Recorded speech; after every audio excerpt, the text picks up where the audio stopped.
영생? 이 단어 들으면 어떤 생각이 드세요? 아마 다들 한 번쯤은 생각해 보셨을 거예요.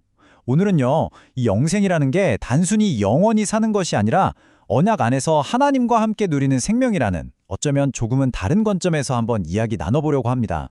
자, 그럼 바로 핵심 질문으로 들어가 보죠. 영생을 얻으려면 대체 뭘 해야 할까요? 와, 이거 진짜 인류 역사상 가장 오래되고 또 가장 근본적인 질문 아닐까요? 이야기는 약 2000년 전으로 거슬러 올라갑니다.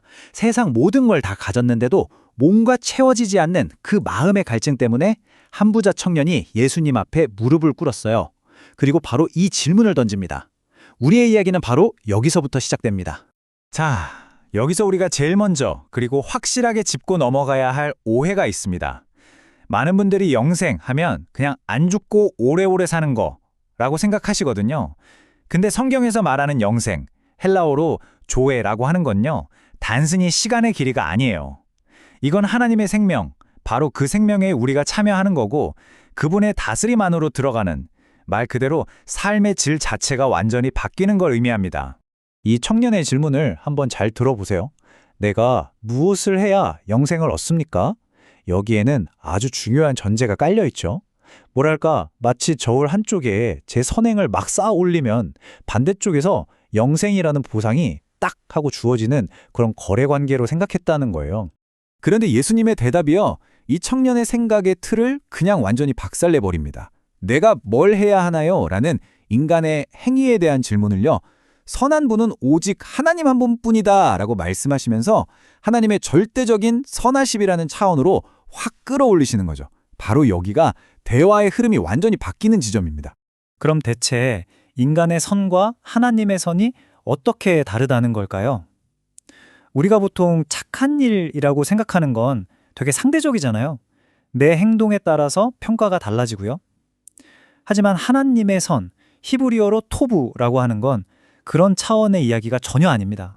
이 토부라는 단어를 들으면 창세기 1장이 딱 떠올라야 해요. 하나님께서 빛이 있으라 말씀하셨잖아요. 그리고 그 말씀대로 빛이 생겨났을 때 보시기에 좋았더라, 바로 토부라고 하셨어요. 이제 하나님의 선이라는 건 우리가 뭔가를 열심히 해서 만들어내는 게 아니라 창조주의 말씀에 완벽하게 순응하는 그 존재 상태, 바로 그 자체를 말하는 거예요. 이 청년 스펙만 보면 뭐 거의 완벽한 사람이었어요. 돈은 어마어마하게 많죠? 사회적 지위도 높죠. 게다가 평생 율법을 다 지켰다고 자부하기까지 했으니까요. 이 모든 걸 자기가 소유했다고 생각했고, 그래서 이만하면 내 힘으로 충분하지라고 생각했을 겁니다. 하지만 바로 여기가 문제의 핵심입니다. 그는 모든 걸 가졌지만 정작 가장 중요한 생명의 주인이신 하나님과의 살아있는 관계가 없었던 거죠.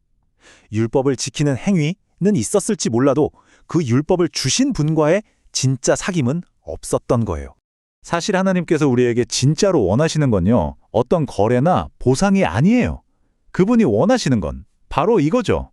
나는 너의 하나님이 되고 너는 내 백성이 될 것이다. 이 약속에 기반한 깊고 인격적인 관계, 바로 언약 관계입니다. 그러니까 예수님이 네 재산을 다 팔아서 가난한 사람들에게 줘라 라고 하신 말씀은요, 영생값이 그만큼 비싸다는 뜻이 절대 아니었어요. 그건 하나님 말고 네가 의지하고 있는 모든 것들, 특히 나 자신이라는 가장 큰 우상을 내려놓고 이제 온전히 하나님의 다스림 안으로 들어오라는 사랑의 초청이었던 거죠. 결국 청년은 슬픈 얼굴로 돌아가 버렸죠. 그리고 나서 예수님이 이 유명한 말씀을 하시는 겁니다. 이 비유가 보여주는 건 정말 명확해요. 인간의 힘이나 내가 가진 것들을 의지해서는 하나님의 나라에 들어가는 건 그냥 불가능하다, 절대적으로 불가능하다는 선언입니다. 이 말을 들은 제자들은 정말 큰 충격에 빠졌어요. 아니, 그 당시 사람들이 가장 존경하던 부자, 율법도 잘 지키는 저런 사람조차 구원받을 수 없다면? 대체 누가 구원받을 수 있다는 말인가? 어쩌면 이건 제자들뿐만 아니라 지금 우리 모두의 질문일 수도 있겠네요. 그리고 바로 이 지점에서 예수님은 복음의 가장 위대한 핵심을 선포하십니다. 사람으로는 할 수 없다. 네, 맞아요. 구원은 우리의 노력이나 자격으로 얻는 게 아닙니다. 이건 전적으로 불가능을 가능하게 하시는 하나님의 영역이고 그분의 능력이라는 선언인 거죠.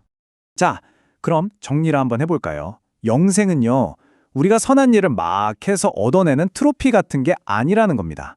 이건 하나님의 신실하신 약속에 근거해서 우리에게 그냥 거저 주시는 일방적인 은혜의 선물이라는 거죠. 이 사실을 제대로 깨닫고 나면 우리의 관점이 완전히 바뀌게 됩니다. 영생은 우리가 죽은 다음에 가는 저 먼 미래의 어떤 장소가 아니에요.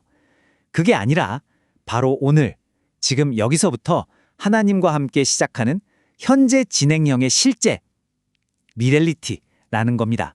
아니, 그게 어떻게 가능하냐고요? 바로 이 말씀에 그 답이 있습니다. 영생을 얻는다는 건 내가 내 인생의 주인이었던 그 옛날의 삶은 이제 끝내고 이제는 내 안에 사시는 그리스도와 함께 완전히 새로운 삶을 시작한다는 걸 의미합니다. 그렇다면 이 영생의 길을 걷는다는 건 구체적으로 어떤 모습일까요? 자, 첫 번째는 내가 내 삶의 왕좌에 앉아있던 것에서 내려오는 것에서 시작해요. 그리고 매일매일 그분의 음성에 귀를 기울이는 거죠. 그리고 내 모든 것을 그분의 사랑 가득한 다스림에 그냥 맡겨드리는 겁니다. 바로 그때 우리는 그분과 함께 걷는다는 게 얼마나 기쁜 일인지 진짜로 경험하게 되는 거예요. 오늘 이야기의 마지막 질문을 여러분께 드리고 싶습니다.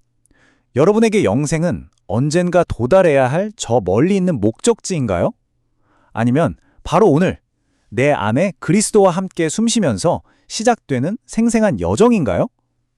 이 질문에 대한 여러분의 답이 어쩌면 여러분의 오늘을 완전히 바꿔놓을지도 모릅니다.